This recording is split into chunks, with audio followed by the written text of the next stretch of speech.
Welcome back. This week a Midland family went to Downing Street to protest at an alarming lack of control placed on nightclubs, who seem to employ bouncers with more brawn than decency. Their son, who was put into a coma after being clobbered by a doorman at a club in his hometown, Cheltenham, has been left with permanent brain damage. Why aren't we doing more to ensure that the man on the door doesn't have a criminal record and does have a temper he can keep hold of? Mick? Yep. You've been a bouncer for some years, haven't you? 10. 10 years? I have. So, you had a lot of scraps? Depends what you call scraps. Oh, well, I mean, presumably, when we go into a club and see somebody being chucked out, we consider it a scrap. Is that not a scrap? I wouldn't call it a scrap, I'd just call it a scuffle. A scuffle? All right, so how often do you have scuffles? Varies week to week, doesn't it? Maybe 2 a month, 3 a month. Really? Maybe 2 or 3 a week. 2 or 3 a week? Maybe 5 a weekend. Depends how they're feeling. 5 at a weekend, so it does get busy? Sometimes. OK, so tell us about what sort of things happen that you have to deal with then? What sort of events? Drunks, couples arguing, obviously other men chatting up other people's women, and obviously men don't like that. Men chatting up men, the women don't like that. You know, general run of stuff. What do they come at you with these days? Is it fists? Is it just fists these days? No, that's the problem now. You know, years ago it was all fists, now it's bottles, knives. Gas. CSE gas, yeah. You know, this is standard stuff well, in nightclubs? I know people are tutting behind me and all like that, but I know 3 or 4 of where I've had to carry a lad out and his eyes have absolutely been streaming because he's been sprayed with gas. Getting onto this, you know, we doormen have stood there and we have nothing. The police have handcuffs, truncheons, CSE gas. All of these, we have nothing. Well, you've got your fists. Let's have a look at your fists. What about it? Let's get a close-up there, because, I mean, now keep it up for us for a second. Keep it up for me. That looks to me like a fairly lethal weapon, and presumably you know how to handle yourself Yeah, with but this. he's not allowed to use it. Breaking the Not allowed law to if he use uses it. So you don't... We restrain them. OK, well, Bernard O Mahoney, you've been in the business a while as well, haven't you? I have, yes. You've been doing this doors and stuff for a long time? I've since retired, it's probably the best word, but I have been doing it for a number of years. Does this sound familiar, all this stuff, attacks? Well, no, I think his term of using his hands is out of date, you know what I mean? If someone comes at you with a knife, whether these people like it or not, you're entitled to use a knife back, do you know what I mean? And it's reasonable force. As a doorman? It's reasonable force. I can't accept that. Well, you're wrong then. You're in the wrong game. Hang on. You're saying that guys actually on doors should be carrying weapons? No, I didn't say that at all. I said if someone comes at you with a knife, right, it's pointless putting your hands up to you, right? So you use anything reasonable to stop that man coming at you. Who are you, Paul Daniels? You just produced something. No, Paul Daniels. I worked on the doors for 30 years in Coventry, and I was the instigator. Well, Coventry's a little bit different to where I work. No, it isn't. No, it is a lot different to where I work. I beg you, you tell Mrs Darcy, whose son was working for me, 21 years of age, was murdered on the doors Well, of you Coventry. tell my 3 friends who had their head blown off. Do you know what I mean? It happens. It happens. It happens. It happens, but it's not the doorman. It's not the doorman. It's the underworld undercurrent that have run the doors for donkey's years. When you've got door firms This is probably why going you're in. not a very good doorman, because you can't keep your temper. I might not be very good, but it's made me a millionaire, so I must be doing something. Hang on a second, because you know this is your Tony Banger Walsh. Yeah. Banger Walsh. That's right. Now that name, let's explain. I wrestled on television for 21 years with Big Daddy. There's nothing to do with thumping nothing to do with fighting. That was Big Daddy had come unstuck in Basildon, believe me. Yeah, I mean, I've got friends that work in London, and London are trying to get it right. But there's all different areas. You've got to have one licence to work in Knightsbridge, you've got to have another licence to work in Whitehall. You know, all right, before we get into licences, you've got to have a licence to own a dog, but no one's got one, do you know what I mean? So people are actually coming out... So what you're saying is that but people are coming at you with bigger and bigger stuff all the time? Yeah. There's more people with guns now than ever before. There are people with what? What you've got to remember, you know, things have changed. I mean, the police themselves have recognised that it's getting harder and harder. Society's getting more and more unruly. Yeah, there's people out there with guns. So many doormen that I know have been shot and stabbed. Now, I'm not condoning that other people use knives myself, but what I'm saying is, what I think Bernard's saying is, like, you know, at the end of the day, when these people are coming after you and we've just got fists, it's a really difficult job. People don't appreciate sometimes that these people are coming after you, and a lot of them are prepared to use gases. You know, a lot of people who've been working doors, not up until recently, right. a lot of gas sprays and stuff now. So you're saying there's a lot of violent people out there coming after you. Let's go over and talk to June here, June Steele. Your son, Paul, went out to a nightclub and, well, you tell us what happened to him. Well, he went out to a nightclub and he was doing nothing, and he took one punch to his head and he was completely knocked out, and the punch hit him so hard his brain swung round in his skull, and he was in a coma for 3.5 months. He was in a coma for 3.5 months, and we're nearly 2 years on and he's still in hospital. And we got a picture there of your lad as he used to look. What was he like? Was he... Oh, happy-go-lucky, always laughing and joking. And so, and what happened to the guy that hit him? He got sentenced to 4 years for causing grievous bodily harm. And then what's your son's condition now? Well, his life's finished, really. I mean, the bouncer or door supervisor, whatever you like to be called, I personally call some of them thugs, but he got 4 years and my son's got life. I mean, he's, what, 2.5 years? Well, we can see him there. He's being pushed along. Is he confined to the wheelchair now? Yes. And this is his daughter, isn't it? Yes. So he can't play. He won't be able to play with his daughter. No, no. So what's your attitude to the people who say they're only doing a job on the doors? I appreciate, you know, it is a hard job, and they are dealing with a lot of, you know, people that drink and are on drugs and are going out for good nights out.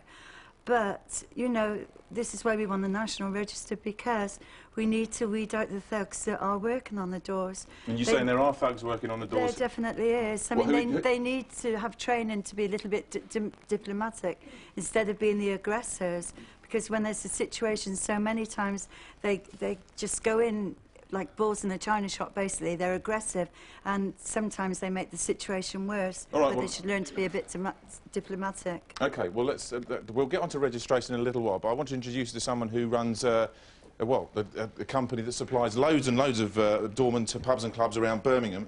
Ben, the reality is, isn't it, that...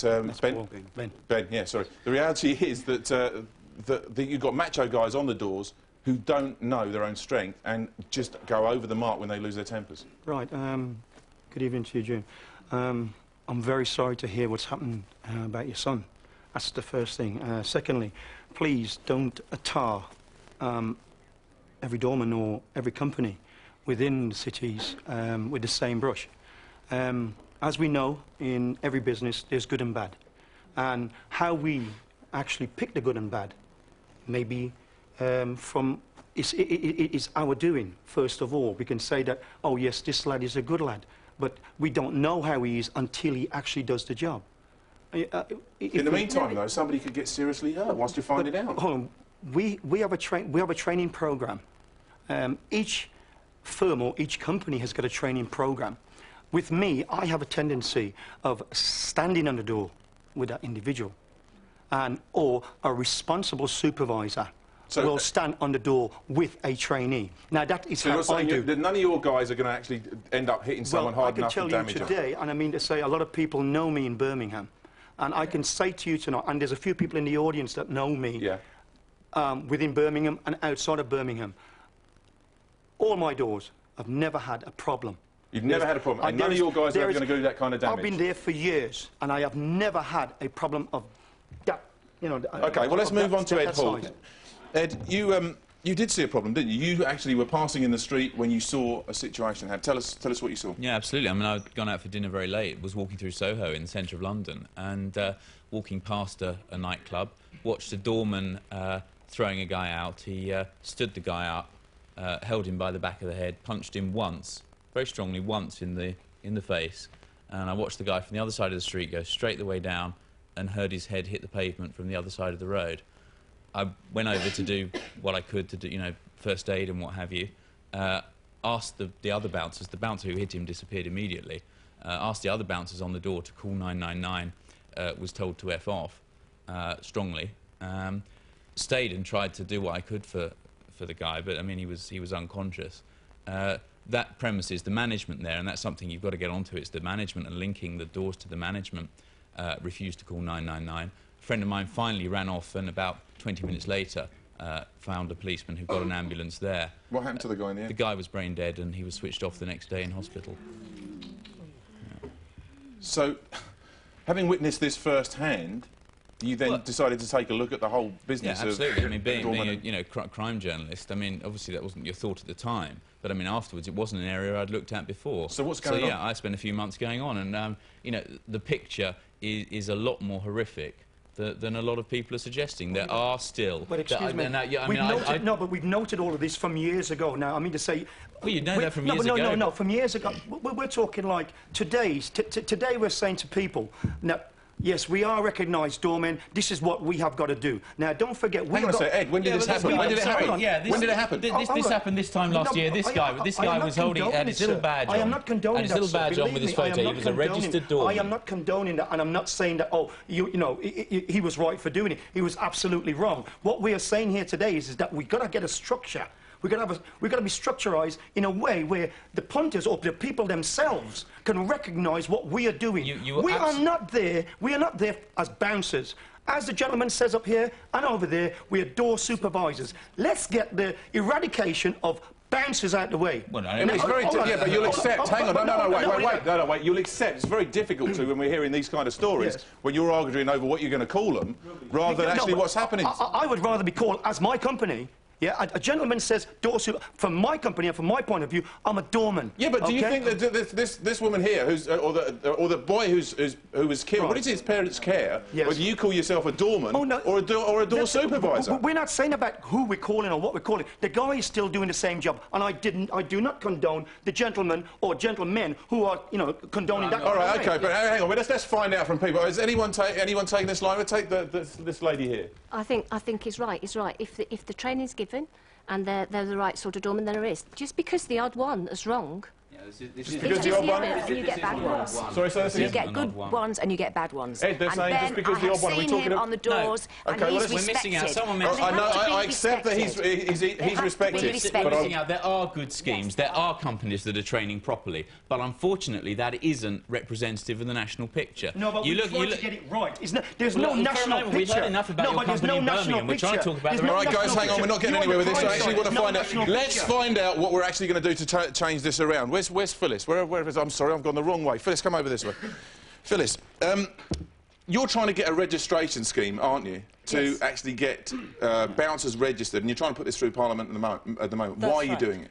I'm doing it because there are problems around the country with a minority of door supervisors. I accept that, but it is a significant minority. It is a significant minority. Not just the problems of violence that we've heard, but also the fact that many door supervisors are actively involved in the illegal drugs trade, which is the other aspect. Right. So what I'm proposing is a national register... Hang on, no, before you go any further on that, you're saying involved in the illegal drugs trade. So what you're saying is these people are gangsters as well as... Some of them. It's not necessarily the same people, but there are some that are also involved in the illegal drugs trade, and there are some parts of the country, particularly in Liverpool and Manchester, for example, where this is very prevalent.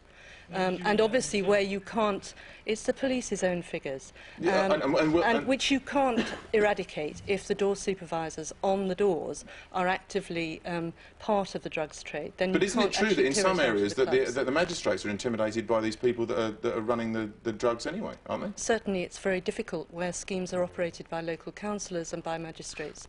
The councillors and magistrates are open to intimidation.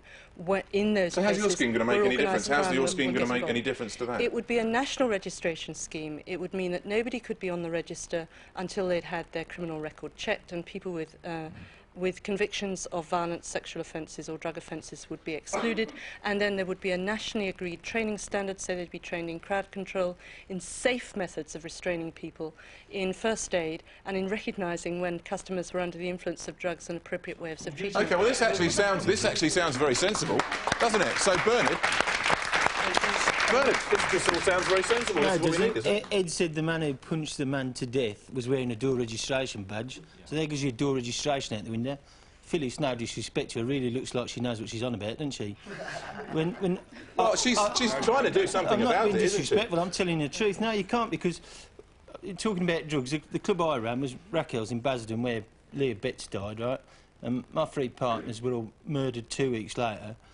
And when the police shut the club down, they had this brainwave. We knew what was going on, drugs are involved, organised gangs are involved and all that sort of thing, and shut the club down, right? Someone like Phyllis came along and said, oh, I know what we'll do.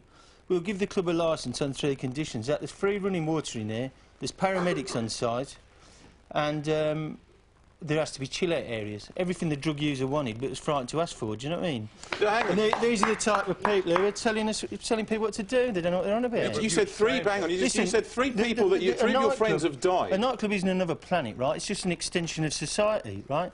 And yeah, but it's gangland society. Is it gangland society? Of course it is. Yeah. It I is. feel sorry for that woman there, right? But if someone punches you in the head, they're not intending to kill you. It's just a tragic accident. Hang on a second. You just said three of your friends. No, wait a minute. You said three of your friends. Tragic accident, right? You said three of your friends have been murdered. They were shot in the head. How many in total of your friends have been murdered? 11. 11 of your friends have been murdered. Yeah, but a lot of that had nothing to do with it. It was gangland warfare. To be fair, these guys, these are involved in gangland warfare. That's what you're saying. It's gangland run. It was to do with the controlled sale of equity. Yes, I do know.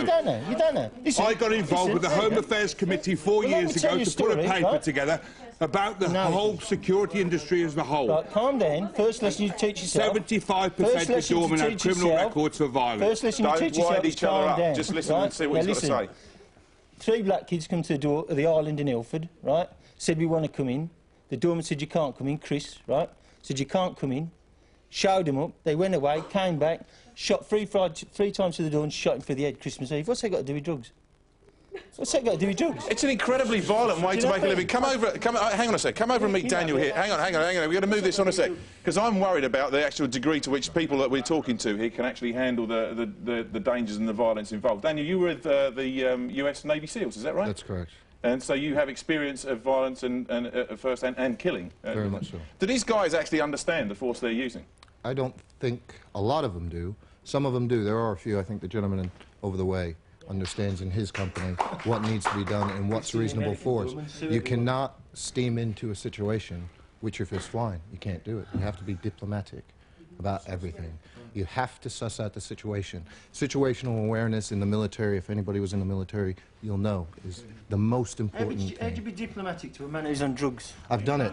I've done it. And I've gotten my nose broken from that same guy. But I didn't go steaming in there, beating the crap out of him. What I did was arrest him. Now that man's in jail. I think that's the way to do it. If you worked in the I think that's the way to do it. You don't beat the crap out of somebody. You do it by the law.